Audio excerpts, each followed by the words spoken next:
Alright, tayo po ay nasa Romans.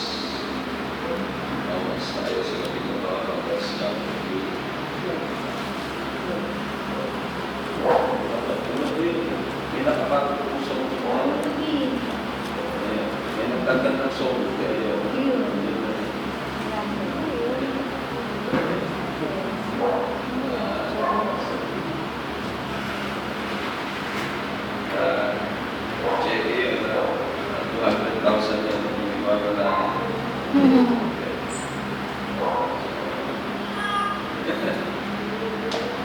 okay, so dapat tayo sana mag-aaralan sa ito.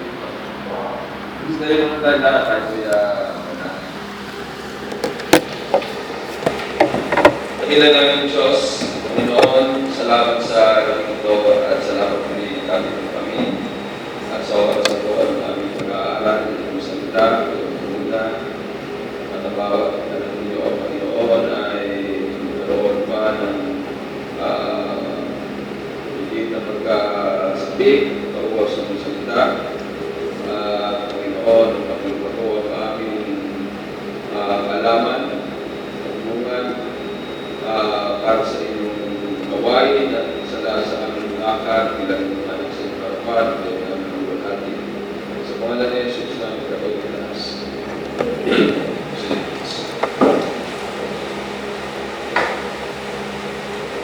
Alright, we're in chapter 2. So, chapter 1, tayo, chapter 1, ay kanyang pinapakita mo ni Apostle Paul yung how that ang Diyos ay kanyang nilipin ang kanyang sarili sa lahat ng tao. Sa paraan, malinaw ito. Wala ang tao na sasabihin isang araw na hindi niya naisip na may Diyos. And, pero ang tao ay by nature ay pinipili niyang hindi makinig o hindi bigyan pansin ang revelation ng Diyos. Malinaw sa paligid ng tao na ang Diyos ay hindi naman nag-exist. Hindi na basta na siya nag-exist. Yung existence ng Diyos, pagdating sa kaalaman ng tao ay isang bagay na hindi nga niya tutusin. Pinagdedebatihan. Titignan niya lang yung paligid niya, actually yung tanong na naniniwala ka ba sa Diyos? Ay kung tutusin ay parang lumilitaw na isang foolish question. Dahil bakit ba naman hindi ka maniniwala sa Diyos? Ay hindi na ulinaw ng ebidensya sa paligid mo na lahat ng mga bagay na yan nag-exist dahil may Diyos. May gumawa niya. Wala yan dyan kung walang gumawa niya. And sino ang makakagawa ng mga bagay na nasa paligid mo na hindi naman magagawa ng tao? So, sino siya? Pero siya ay Diyos. Ang tao ay dahil sa kanyang kasalanan ay mas pinipili niya, dahil sa kanyang kasalanan, pwede natin i-blame, sa kanyang kapanganakan, bilang isang makasalanan.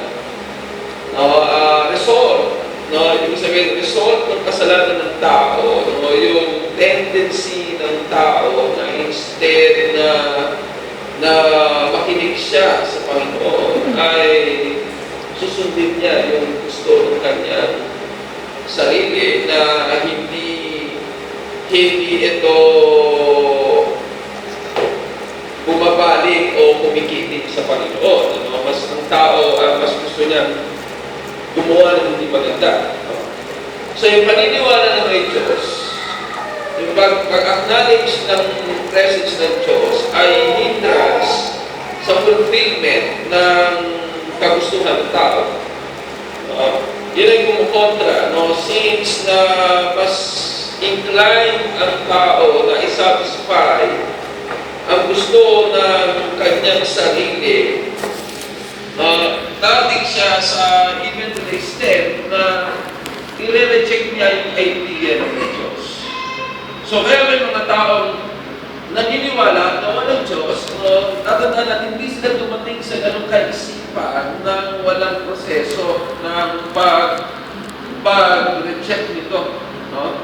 Kaya nga sinasabi ng Bible, the fool that said in his heart, there is no God. No? The fool. Kasi niloko niya yung sarili niya. No? Dumaan siya sa proseso na hanggang sa pinaniwala na rin niya yung sarili niya, nakumbinsin niya yung sarili niya, walang Diyos. Pero hindi ito yung nature ng tao. So, ginagawa yun ng tao dahil nga sa gabal ang paniniwala na may Diyos. Dahil maniwala ka na may Diyos, alam mo, ang Diyos ay may matuwid na pangunan. At ikaw ay, ang nature mo ay balukto. So, para walang sagabal sa pag-iisip ng tao, kailangan i-eliminate niya ang Diyos. Kailangan tanggalin niya sa isipan ng Diyos. And as a result, ang ginagawa naman ng Diyos ay kini-give up ang tao na mapilit sa paggawa ng kasalanan, which mag-result pa ng mas grabing, mas malalang manifestation ng kasalanan. We mentioned doon sa from verse 26 na pababa. And so, result ng sari-saring kasamaan. Ito yung dyan na nagbubungan, dyan na lumilitaw. Yung result ng pag-reject ng Diyos ay nagiging bunga nito ay sari-saring actions na hindi maganda. Chapter 2, verse 1.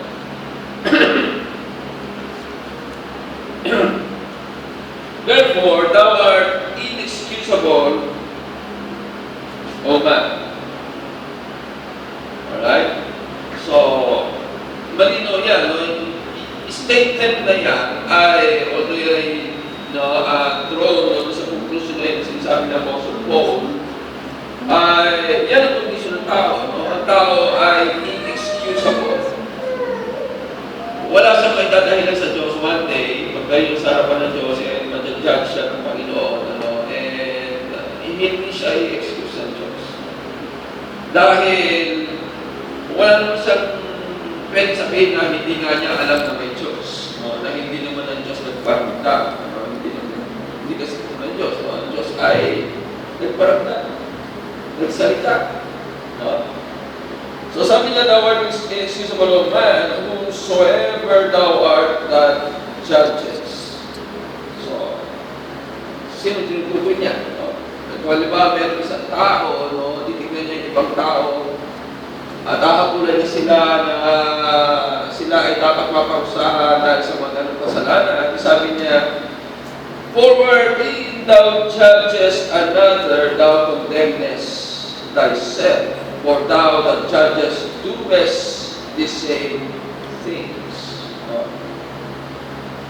And so, wala rin tao na makapagsabi na halimbawa yung ginagawa niya, kasalanan niya, merong pagkakaiba sa ginagawa ng iba. Halimbawa si Hitler.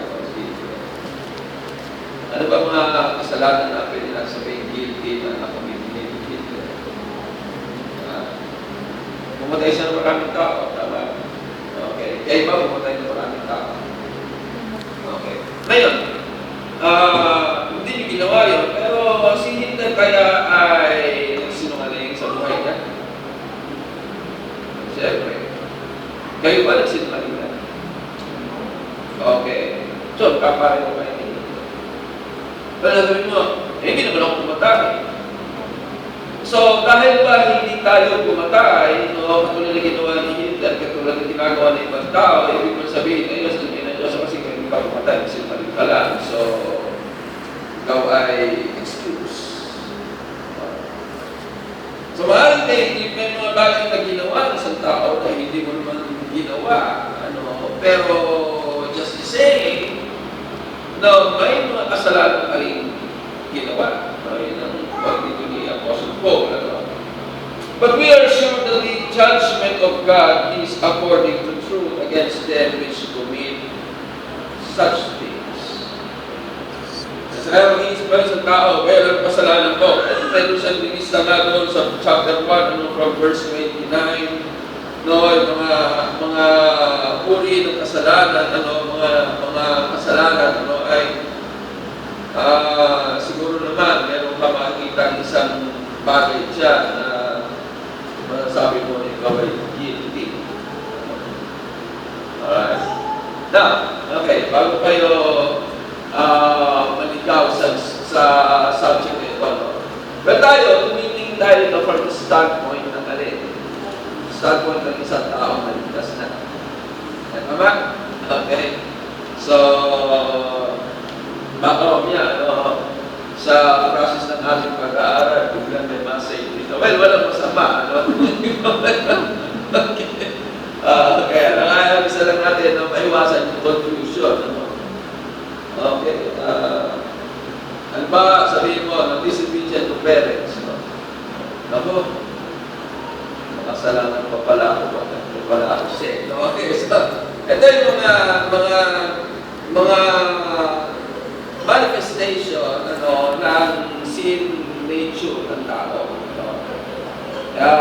Tayong lahat, I'm sure, pwede natin sabihin, without a doubt, hindi tayo. Hindi man lahat ng kanyang sinabi, at least, meron sa mga binanggit dito na bawat isa ay masasabi na ito, guilty ako ito. Okay? Alright. So first, sabi niya, chapter 2, verse 2, but we are sure that the judgment of God is according to truth. So, isa sa mga subject itong book of Romans, dahil thereby, itong Romans ay theological in nature ito. Hindi ito masyadong sasabi na practical, sa umpisa, of course, Siyempre may practical side, dapat ng mga Ephesians may mga practical side ito. Pero, you deal on theological subject, may kinalaman sa, of course, sa condition ng tao, sa harapan ng Diyos, may kinalaman sa judgment. Ito nga, nakita natin, ang ilan doon, pinapakit niya Apostle Paul, yung reality ng judgment, sabi sa verse 2, but we are sure that the judgment of God is according to truth against them which commit such things. Walang tao, sa harapan ng Diyos, walang araw, sa hinangkulan ng Diyos, walang tao ma-deny niya o ma-refute niya yung sinabi ng Diyos at masasabi niya, hindi ginawa yan. It will be according to truth against them which commit such things. So what if one day, sabihin ng tao sa Diyos, I don't know, kung sa palagay niyo, sabihin, what if sinabi niya sa tao sa Diyos, Panginoon, patunayan mong ginawa ko yan. Mapapatunayan ba ng Diyos? Sabihin niya sa Diyos, Panginoon, patunayan mong ginawa ko yan. Kaya kung ginagawa yan, patunayan mong ginawa ko yan. Sa palagay niyo, kaya patunayan ng Diyos. So, in what way? Sa palagay niyo, kaya patunayan? What would it do? Ano? Nasa sabi mo? Screen. Okay, screen. Okay. Ilang inches? Okay. Ikaw ba LCD? Yung di masagot mo? LTD, LCD.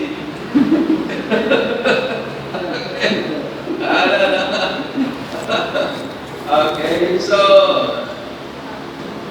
mag-sikat ba yun sa kanya?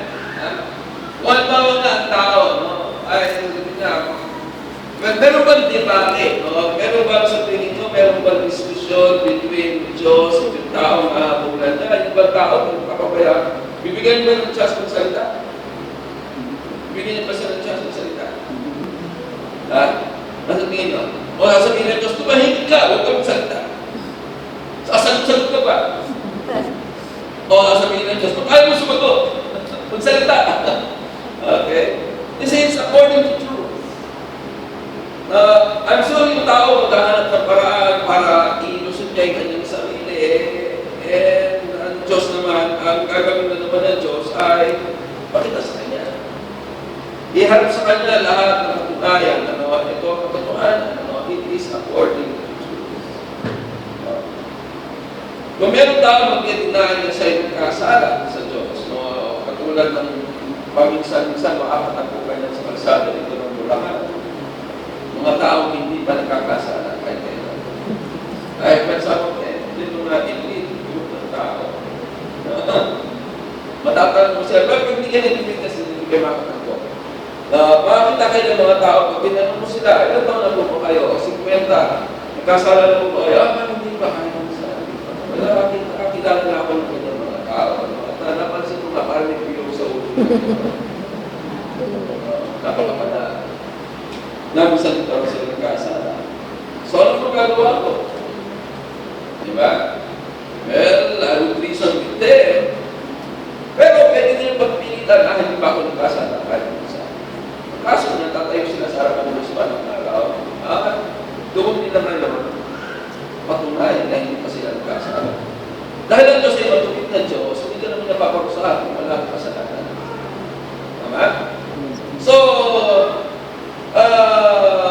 meron din burden ng Diyos na i-prove sa tao. Nagkasala. Okay.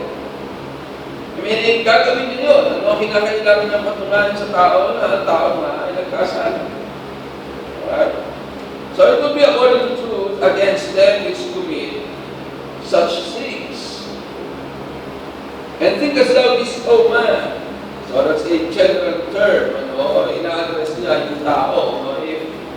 If there is a person, ganito ang iniisip, that judges them which do such things, and doest the same. Meron ka mga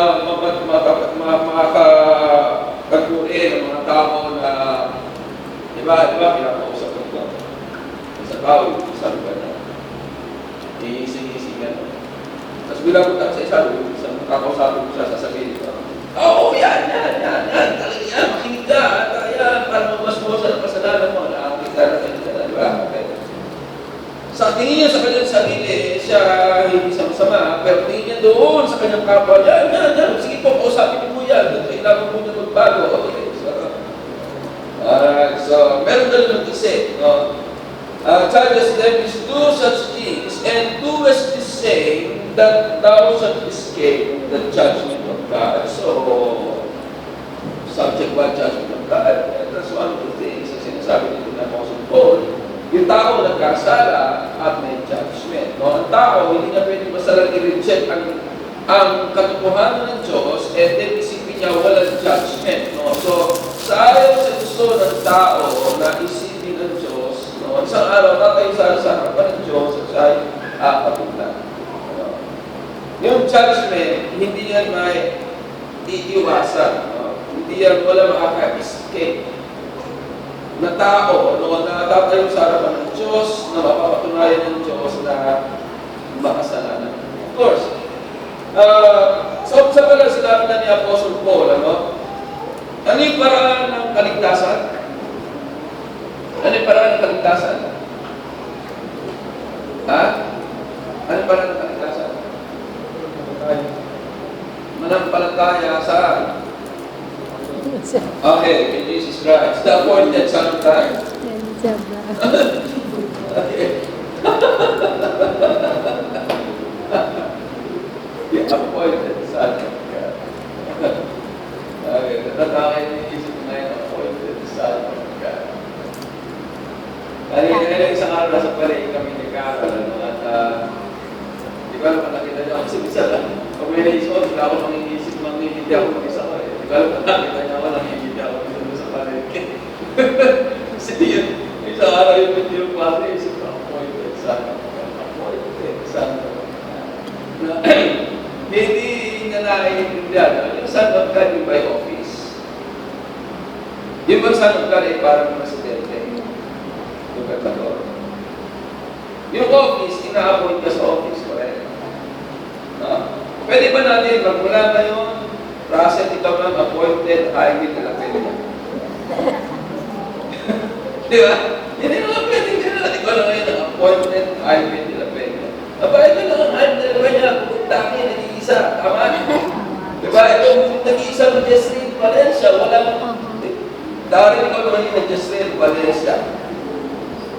Hindi pwede, di ba? Ganun yung Son of God. Hindi mo pwede nagkawin appointed Son of God. Ang parang ng kaligtasan, sinasabi ni Apostle Paul, si Jesus Christ. Hindi naman niya sinasabi na walang pag-asa ang tao. Ang problema kasi ng tao, hindi niya inaamin na siya'y nagkasala sa Diyos. So, yung isang part, isang bahagi na gusto mong explain ni Apostle Paul, yung ang pangangailangan ng tao, maintindihan niya yung kanyang kasalanan sa harapan ng Diyos by way of his own actions. So, hindi lang by nature na nagkasala. Kundi, yung tao na papatunayan guilty ng mga kasalanan.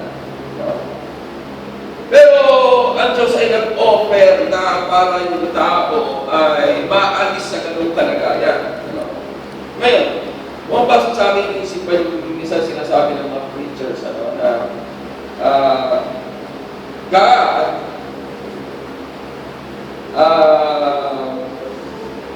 ano sinasabi nila, meron dito tao mapupunta sa impyerno, hindi dahil ng kasalanan siya, kundi dahil tinandireject ni Jesus Christ.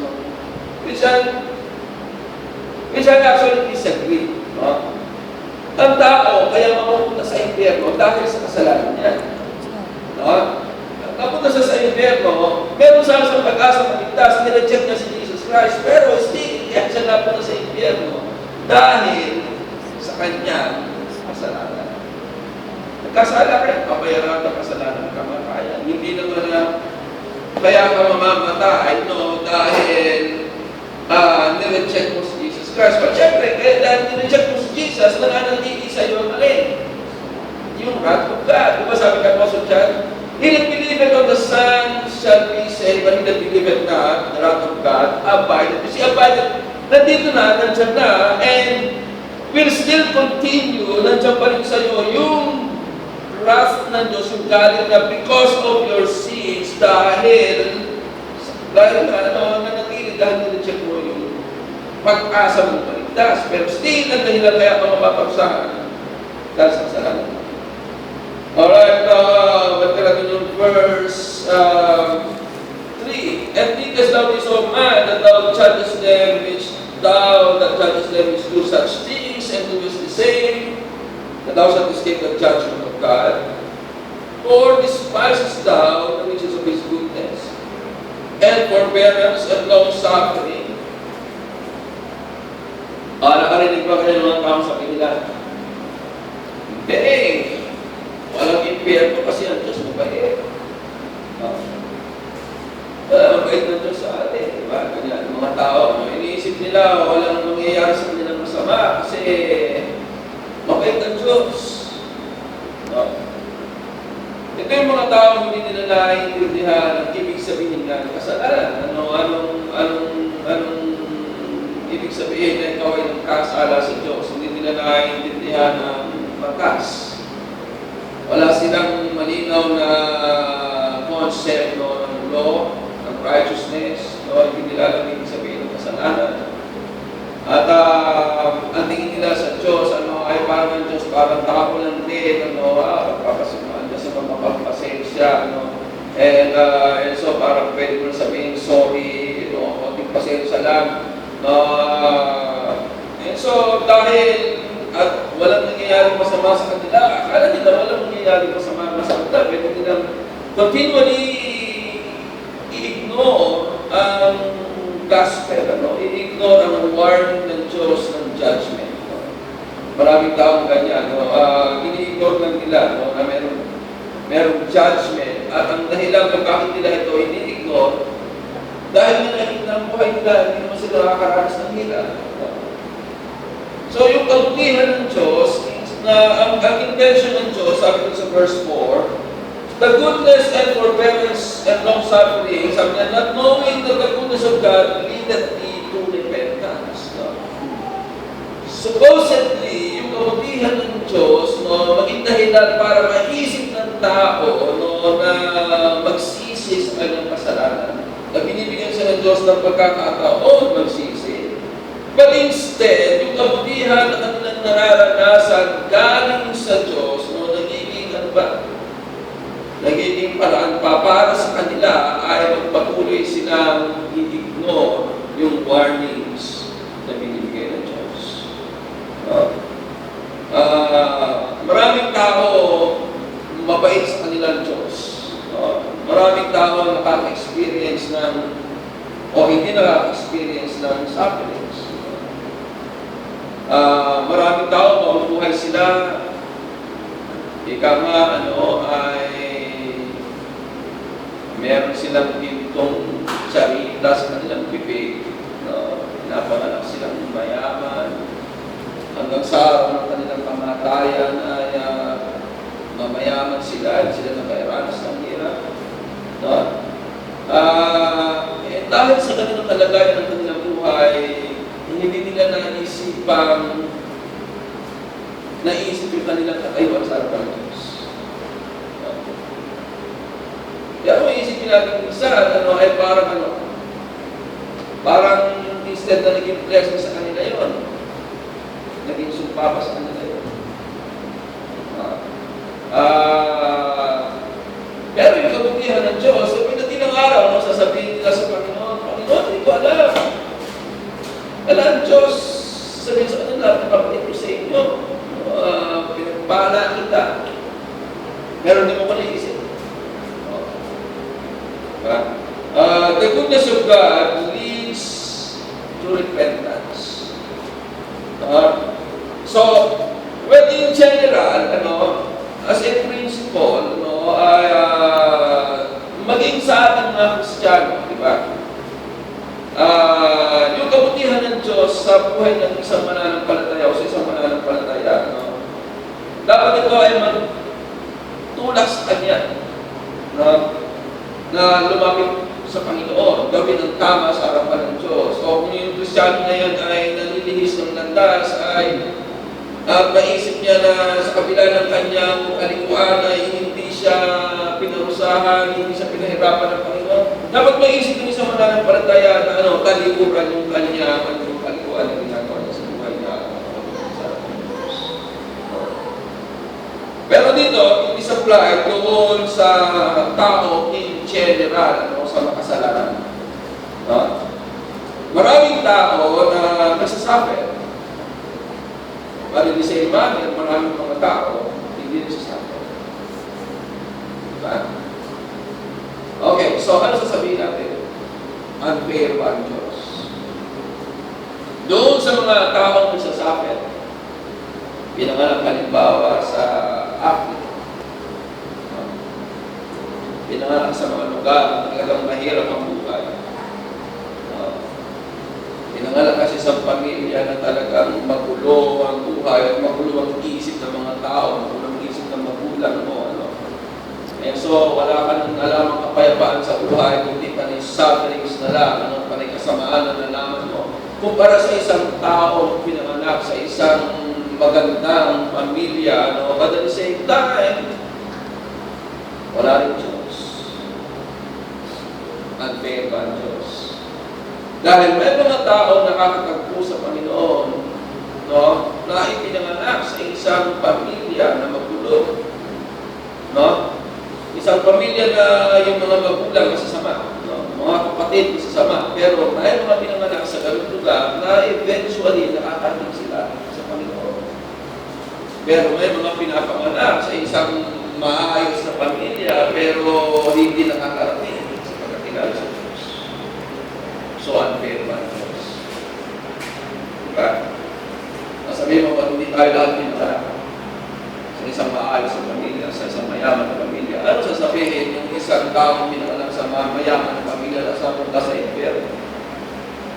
Sasabihin ka niya, unfair ang Diyos. Hindi unfair ang Diyos. So, ang Diyos ay matubig. Alright? Now, sa harapan nga ng Diyos, no, makikipag-debate sila sa Panginoon, in the end, no, lalabas pa rin ang katuwiran ng Diyos. No?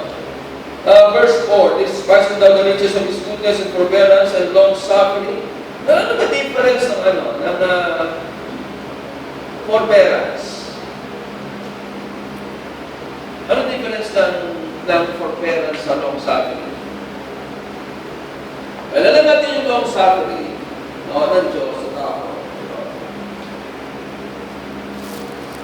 Hindi ka ba niya pinapakasaan niyo? Wala pa. Darating yung parusa, pero right now, hindi pa. So, haba-haba. Ano yung forbearance? Dapat kanyang parusahan, pero hindi kanya pinarusahan. Pinagpasensyahan ka niya. Ako yung difference. Okay? Long suffering, kumbaga schedule ng Diyos, paparusahan niya. He said, okay, sige,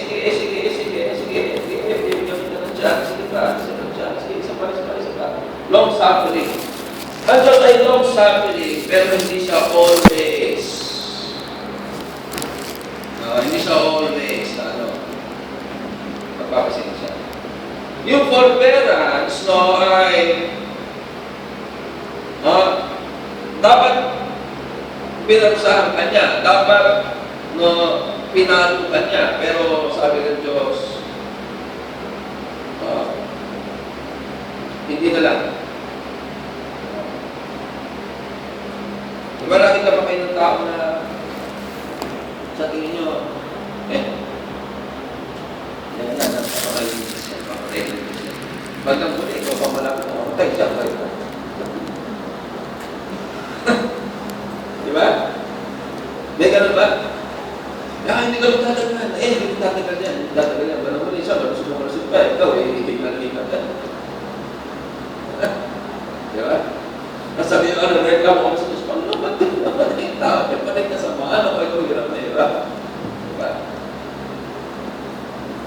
Kukumpara mo ba yung sarili mo? Well, pinag-usapan dito, yung taong hindi gas, yung taong makasalanan sa harapan ng Diyos, hindi niya alam yung kanyang kalagayan. Nagpupumilit siya sa kanyang sariling katuwiran. Sabi niya, Apostle Paul, not knowing that the goodness of God leadeth into repentance, despises thou the riches of His goodness, o yung blessings ng Diyos. Hindi, mas yung mga hindi Kristiyano, di ba, pinapapahalan ng Diyos, correct? Tama ba? Tama? Ang maraming mga hindi Kristiyano, mas marami pa nga silang material blessings sa atin, tama? Tama ba? Diba? Makasalubong ka dyan, mga katimon, ikot ka dyan, ang kaganda ng bahay, ang kalaktihan. Meron ka noon? Wala. Masasalubong mo sila. Ito, nakatricycle ka, kaarag-arag. Sinalo sa kanila. Mamahaling sasakyan. Diba? Ano sabihin mo? Sabihin ba, basta anak talaga ng Diyos, yan talaga ay pinagpapaalam talaga ng Diyos niya. Yung iba, ginagamit nila yun, referring to material blessings. Ba't ito mga ito, hindi naman sila mga anak ng Diyos? Bakit sila pinagpapaalam ng Diyos? The goodness of God. The goodness of God. Ang kailangan ng dyan ikaw bilang isang Kristiyano, alam mo yung blessings mo. Pag nakakita ka pa ng mga unsaved na mas marami silang pera kasi sa'yo, mas maganda yung kanilang tirahan, mas mag-aray kanila sa sakyan, mas maganda yung kanilang mga damit. Hindi mo ba sa kanila, mas mapalat kasi sa'yo? Sinusugat mo ba yung kabutihan ng Diyos sa kanila na mas marami kasi sa'yo? Ba't dito sa mundo ito, pwede mo sabihin, mas okay ang kanilang patayuan, ang kanilang physical na buhay. Pero, totally. Hindi naman talaga masasabi ko na, bakit? Kasi kanila temporal na. No? Temporal yung kanilang pagyaman, ikaw, temporal lang ka din. Ang kahirapan mo. Diba? So, hanggang huli, sila, saan ang bagsak nila? Kung di sila magsisisi, so, wala kang dapat na hindi. Correct?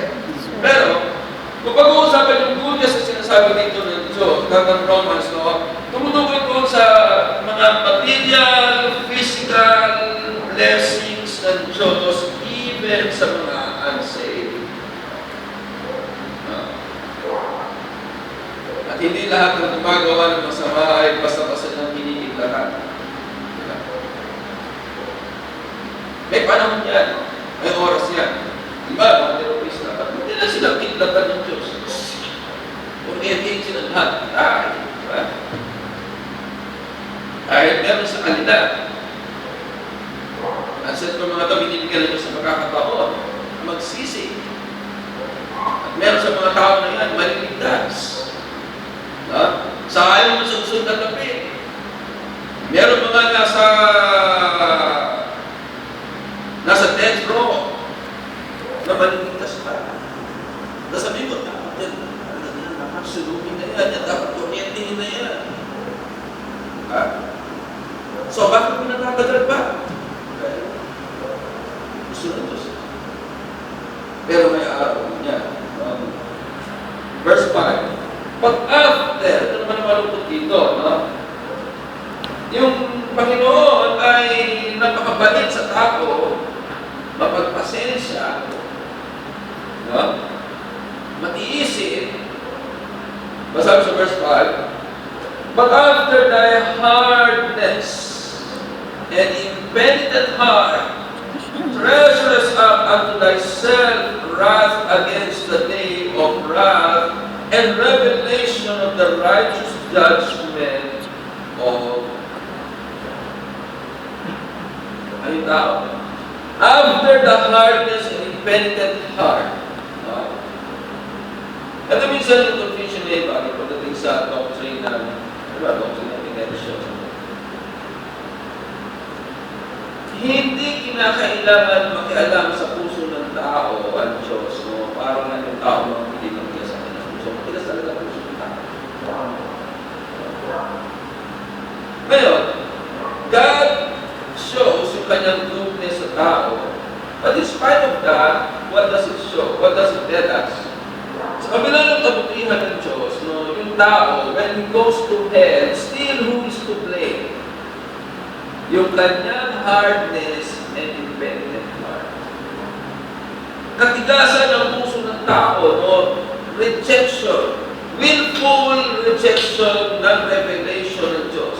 Kasi, pagdating sa impyerno ng isang tao, hindi niya masasabi na hindi siya pinakataan ng kabutihan ng Diyos. Pero ano gagawin ng tao? Magmamatigas siya, magpipilit siya, no? Kukumbinsin niya yung sarili niya, hindi gagawin sa akin ko ng Diyos, hindi ako parusahan ng Diyos. No?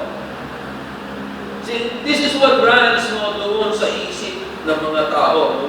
Normally, no, ganyan ng tao. Ngayon, kung tatanungin mo bata pang hindi, no, yung mga susunod na chapter, i-explain sa atin. What is it, no, by nature, this is us. Tayo by nature. No? So, ito sinasabi niya in general. No? In general. People who suffer, people who go to hell, they go to hell. Bakit? After the hardness and impenitent heart. Hindi sila makausap ng Diyos. No? Hindi sila nakikinig sa Panginoon. No? Ang kapatalaan Diyos ng mga nangangaral sa kanila, pinagtsatsagaan sila, no? Mga tao nag-aalaga sa kanilang patutuon, ng kanilang buhay, nagpapapait, no? Tinutulungan ng mga tao nito. Pero sabi na lahat na yan, may mga tao na matigas ang kanilang puso. And so after thy hardness, sabi sa verse 5, and impenitent heart, treasure us up unto thyself wrath against the day of wrath. Yes, many people, hindi nila yan binibigyan pansin. Well, because of sin. Ang kasalanan, one of the consequences of sin is, sinasabi nga ng Bible, blindness. No? Sinabi natin blindness. Inability ng isang tao makita, maintindihan ito. And then yung tao nag-i-imagine ng isang bagay na malayo sa katotohanan. Like when people say, hindi tayo urusahan ng Diyos. So that's deception. No? Hindi nila nakita yung katotohanan. What is truth? No? Isang araw, when you reject God, when you refuse to repent, the truth is, pupunta ka sa impyerno, you will burn in hell forever. Now, it's up to man, na intindihin yan. Pero yung kanya tao, dahil sa kasalanan, is unable to understand yung talagang condition niya, no? Except sa biyaya ng Diyos. So, when man understands, no? Yan. Ito yung condition ko, ito yung nangyayari sa akin. No? Alright? But normally, ang tao, matigas ang puso, no? Hindi nagsisisi. And so, what is reserved for him is wrath against the day of wrath and revelation of the righteous judgment of God. See, the righteous judgment of God. The judgment according to truth, the righteous judgment of God. Matuwid, hatol na Diyos. Pwede, kung tayo natin sa harapan ng Diyos, and we see people, because this is one thing na talaga makikita natin. We will see people we know, kilala natin, that will be actually thrown into the lake of fire. And how will you feel about it? Anong mararamdaman mo? Makakaramdam ka ba ng sama ng loob sa Diyos? No. Because then you will understand what righteousness is. But tayo mo sa pag nandun tayo sa judgment day, you see people, isa-isa tinatapon ng Panginoon sa lake of fire. Tayo, na mga mananampalataya, will have full understanding ng righteous judgment ng Diyos. I could imagine myself, no? And you should imagine yourself, pagdating ng araw na yun, you would be nodding and probably say, Amen. That's right. Praise the Lord. And people are trusting God. I'm not saying that there will be no tears, there will be tears, but walang conflict ng acceptance ng righteousness ng Diyos at ng feeling ng isang individual towards a body who is cast into heaven. No? Merong perfect harmony ng emotions at knowledge ng righteousness ng Diyos. Alam sa ating panahon, isa yung mga tao, yung emotions natin, paling tayo kahit mali, kinakampihan natin kahit mali. No? Out of what? Out of, association. No? No? Yung ating emotions minsan, wala sa lugar. Yung ating isipan, ay hindi nakakaintindi ng righteousness, ng justice, ng equity, because of imperfections. Napatay pag tayo natin sa harapan ng Diyos, when God judges sa body, tatapon niya sa apoy ng impyerno, walang isang mananampalataya na merong kakaibang nararamdaman. Everybody will agree to what God is going to do. Everybody will agree wholeheartedly. Are you with me? Ha? O imagine yung sarili ko, ako siguro hindi. Siguro ko na mapakita ko naman yan, ginagawa ng Diyos. Si God isn't going to do anything. Kung masasabi natin, that's righteous. Hindi, kapakita na Diyos sa kanyang galit. At lahat ng mga anak niya will be of one heart sa work ng Diyos. Kahit yung makikita mo tao natapos doon, sabihin pa natin, pwede hindi ng nanay mo, o tatay mo, kapatid mo, pinsan mo, kapitbahay mo, classmate mo, opisina mo, best friends mo, best friend tinawag pang BFF, best friends forever. Mag-ingat ka, baka na maging best friend mo sa forever.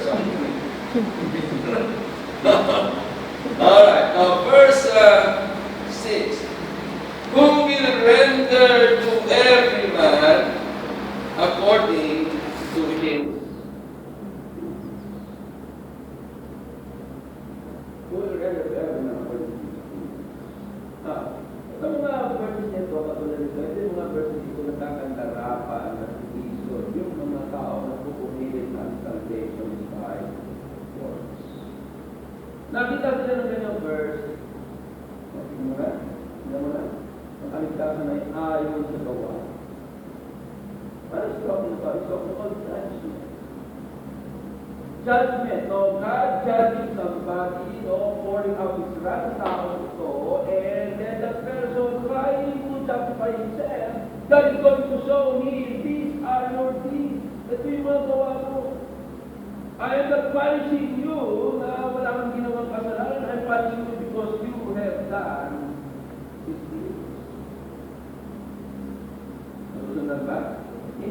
talata na sinasabi kayo, salvation by works. That's why, it's important, pag-aralan yung passage, ano yung pinaka-tema nitong passage nito? Ano yung subject? So you don't get lost dito sa mga verses na ito.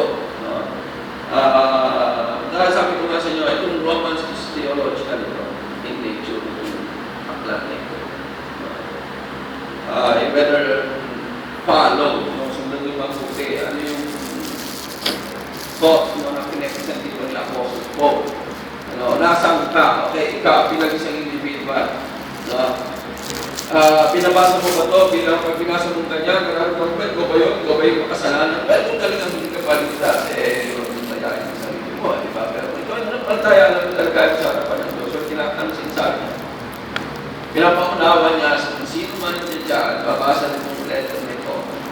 Kung iniisip itong isang tao ito dahil siya isang kudyo, halimbawa, dahil ikaw ay may advantage sa mga kudyo, anyway, isa yun sa sabi niya dyan, akala nila dahil sila yung kudyo, may advantage na sila. So, pinapakita niya itong conclusion natin, sa lahat na.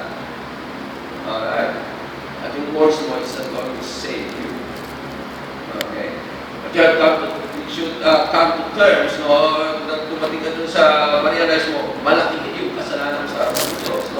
Instead of trying to justify yourself sa mga gusto mo maging righteous sa harap ng Diyos by your own deeds, so God is ready to present everything na ginawa mo.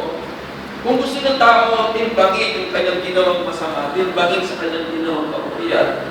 Hindi babasa yung kanyang ginawang kabuti, babagsak lagi yung basta kanyang ginawang masama. Kahit yun ang pagpapasihan.